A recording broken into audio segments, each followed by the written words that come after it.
अरे देव सोमनाथ मंदिर की स्टोरी क्या अपन ने बनाई नहीं है? अरे वो खतरनाक स्टोरी चलती है। क्या चलती है भाई? क्या अंदर से जमीन से प्रकट हो रहा था, सुबह 7 बजे 6 बजे तक पूरा प्रकट होने वाला था। पता नहीं एक बुढ़िया को क्या सूझी कि उसने घटी चला दी, ठीक है।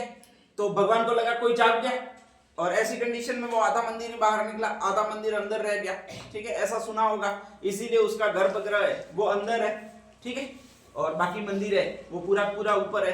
तो यूं कहते हैं वो देव सोमनाथ के लिए कहते हैं। सेम टू सेम एक और माता के लिए भी ऐसा कैसा बोलते हैं? कौन सी माता के लिए बोलते हैं? दधिमती माता के लिए भी ऐसा ही बोलते हैं, ठीक है। ध्यान रख लीजिएगा कि कहा जाता है कि आपके स्पेशली जैसलमेर का एरिया था, नागौर का एरिया था और जोधपुर का एरिया था। ये दधिमती माता है वो गोठ मंगलोद नागौर में, वहां पर सबसे ज्यादा जिप्सम निकलता है, बहुत जबरदस्त जिप्सम निकलता है, ठीक है। ध्यान रख लीजिएगा। तो वहां पर ब्राह्मणों के घर थे, और वो जो ब्राह्मण है वो दादीच ब्राह्मण कहलाते हैं। कौन से ब्राह्मण कहलाते हैं? दादीच ब्राह्मण कहलाते हैं, ठीक है। वहां पर जिप्सम बहुत जबरदस्त निकलता है, सारे के सारे धनवान थे, लेकिन प्रॉब्लम ये थी कि उनका एक भी मंदिर नहीं था। तो उन्होंने आराधना की भगवानों की और कहा कि सबके पास कुल देवी है, लोक देवता है सभी जातियों के, हमारे दादीच ब्राह्मणों के ना तो एक भी लोक देवता है ना एक भी कुल देवी है, ठीक है। ध्यान रख लीजिएगा। तो ऐसी कंडीशन में हम करें तो क्या करें? तो कहा जाता है कि वहां पर अचानक भविष्यवाणी हुई और कहा गया कि इस दिन को रात को एक देवी प्रकट होगी और वो मंदिर पूरा पूरा है वो आपके स्पेशली उसका अस्तित्व में आएगा, और उसी मंदिर की आपको दधिमती माता के रूप में पूजा करनी है। अब पता नहीं क्या हुआ क्या नहीं हुआ, ठीक है। तो कहा जाता है कि वो मंदिर निकला भी सही, लेकिन कहा जाता है कि देवी का सिर है वो तो बाहर निकल पाया, और बाकी उसका धड़ है वो वापस जमीन में ही रह गया। तो केवल सिर की पूजा की जाती है। अब सिर की पूजा की जाती है मतलब आधा मंदिर ही निकला, और आधा मंदिर ही निकला इसका मतलब ये है कि केवल गुंबद ही आपके स्पेशली निकला है बाहर, बाकी पूरा मंदिर है वो किस में बना हुआ है? आपके जमीन में बना हुआ है। केवल गुंबद एक बाहर निकला है, उस गुंबद में कहा जाता है देवी का सिर है वो आपको इस गुंबद से दिखाई देता है, तो वही निकला है, ठीक है। ध्यान रख लीजिएगा। बाकी पूरा शरीर देवी का भी अंदर है और पूरे मंदिर का भाग है वो भी आपके जमीन के अंदर ही बना हुआ है, ठीक है। कहा जाता है जिप्सम है, जिप्सम आसानी से सूखता नहीं है, ध्यान रख लीजिएगा। तो ऐसी कंडीशन में यहां पर कहा गया कुछ भी आप लिख सकते हो वो लगभग स्थायी रहता है। तो यहां पर कहा गया हाथों से रामायण लिखी गई है, मतलब जैसे अपन जैसे कहीं कहीं बना देते हैं, कहीं प्लास्टर किया होता है, नया नया तीर वगैरह लगा देते हैं, वैसे वैसे यहां पर भी लिखा हुआ है, ठीक है। तो एकमात्र मंदिर जिस पर हाथों से रामायण लिखी गई है वो यही माता है। कहां पर है भाई? अपनी दधिमती माता है कहां पर? गोठ मंगलोद। और गोठ मंगलोद कहां पर है? नागौर में। ध्यान रख लीजिएगा। जिप्सम के लिए बहुत जबरदस्त फेमस है। वैसे गोठ मंगलोद खनिजों में भी आता भी है कि किस चीज के लिए प्रसिद्ध है, तो वो जिप्सम के लिए भी प्रसिद्ध है, ठीक है। ये मंदिर बना हुआ वो ज्यादातर जिप्सम का ही बना हुआ है आपके, ध्यान रख लीजिएगा, उसमें जिप्सम का प्रयोग किया हुआ है। तो आपकी यही आपकी एक माता है जो दधिमती माता है, और दधि में पहला शब्द जो है वो दादीच है, दादीच ब्राह्मण कहलाते हैं, और उन्हीं की कुल देवी है वो यही माता है। कौन सी माता? दधिमती माता। तो याद रखनी है, गोठ मंगलोद में, नागौर में है, मंदिर जिप्सम से बना हुआ है, चूने इत्यादि से। नेक्स्ट आगे मंदिर का पूरा भाग बाहर नहीं है बल्कि गुंबद ही बाहर है, और देवी का सिर ही बाहर है, ठीक है। ध्यान रख लीजिएगा। और हाथों से अगर कहीं रामायण उकेरी गई है, हाथों से लिखी गई रामायण, वो चूने जिप्सम पर ही लिखी जा सकती है, बाकी नहीं लिखी जा सकती है। तो वो पूरे राजस्थान में एक ही जगह है और वो यही मंदिर है। मंदिर कौन सा है? दधिमती माता। ध्यान रख लीजिएगा। नेक्स्ट अगली एक माता अपने और है, और उसका ये नाम है, नाम कौन सा भी आपके? लटियाल माता। ध्यान रख लीजिएगा, ठीक है। हाँ, तो कहा जाता है कि जोधपुर है, जोधपुर का अभी एक नया जिला बना था जिसका नाम फलोदी था, ध्यान रख लीजिएगा, ठीक है। और उस फलोदी में कहा जाता है कि एक लड़की रहती थी, कैसी रहती थी वो नहीं पता, ठीक है। अब वो लड़की रहती थी तो लगभग कहा जाता है कि वहां पर फलोदी में वो रहती थी। पहली बार ये लट वाली फैशन डाली है, इधर बाल रखना, 2 बाल इधर निकालना, ये तुम भी लोग भी निकालते होंगे, ठीक है। पूरे एक बार बांध देते हो, फिर यूं कंधे से करके 2-3 इधर निकालते हो, 2-3 इधर निकालते हो। उसकी जननी है, उसकी इन्वेंशन किया, उसका आविष्कार किया वो इसी माता ने किया। कौन सी माता ने किया? लटियाल माता। लोग उनका नाम भूल गए, आज तक किताबों में कहीं याद नहीं रहा, बल्कि ये कहा जाता है लट वाली देवी है। लट वाली देवी का मतलब ये बाल निकालने वाली कोई देवी थी, वो यही थी। कौन सी माता थी भैया? लटियाल माता थी, ठीक है। ध्यान रख लीजिएगा। फैशन में जा रही होगी, स्पेशली पापा ने स्कूटी दे दी होगी, नहीं नहीं तुम्हारे जैसे ही, ठीक है। ध्यान रख लीजिएगा।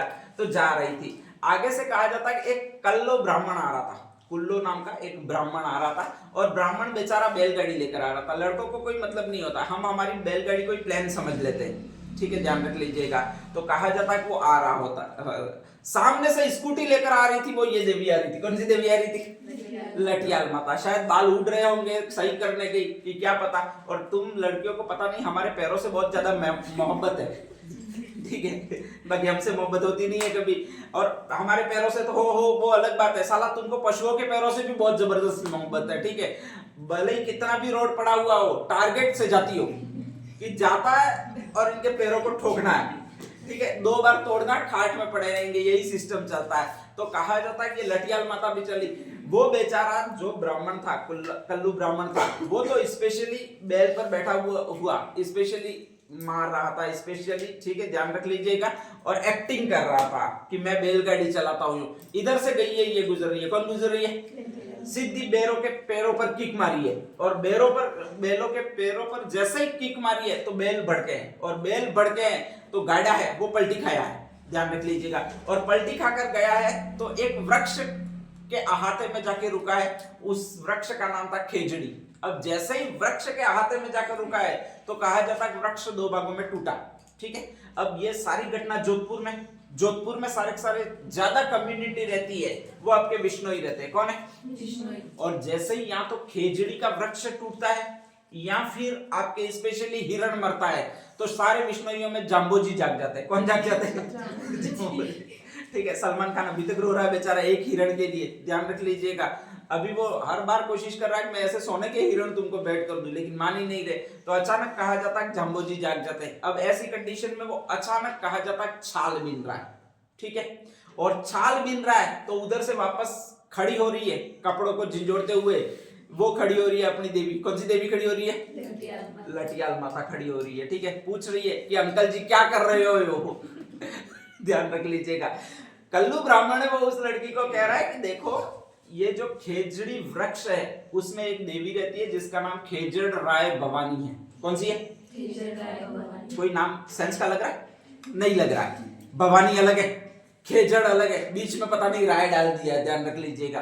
तो खेजड़ राय भवानी एक देवी है, और अगर इसकी छाल को अपन बीने, वास्तविकता बता नहीं सकते, तो छाल को बीने तो कहा जाता है कि स्पेशली समृद्धि आती है, ठीक है।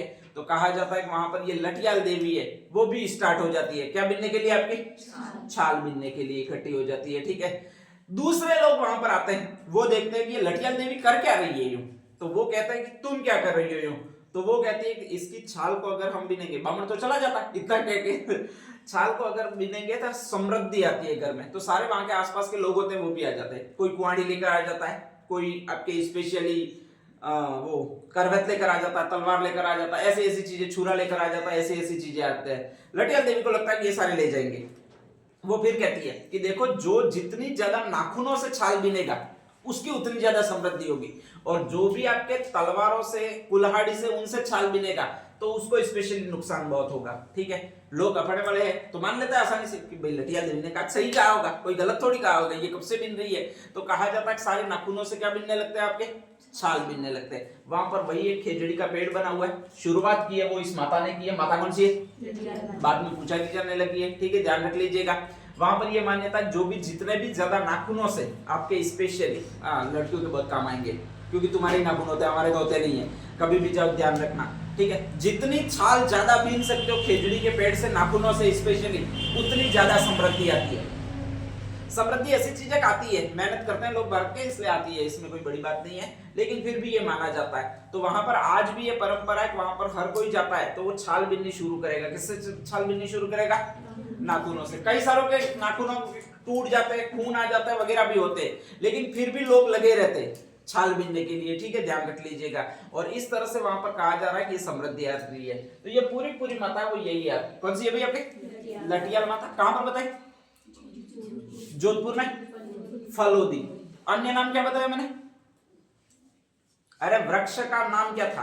खेजड़ी। और एक पूरा नाम बताया था वो खेजड़ राय भवानी, ठीक है। बामन कौन सा था जो ये कह गया?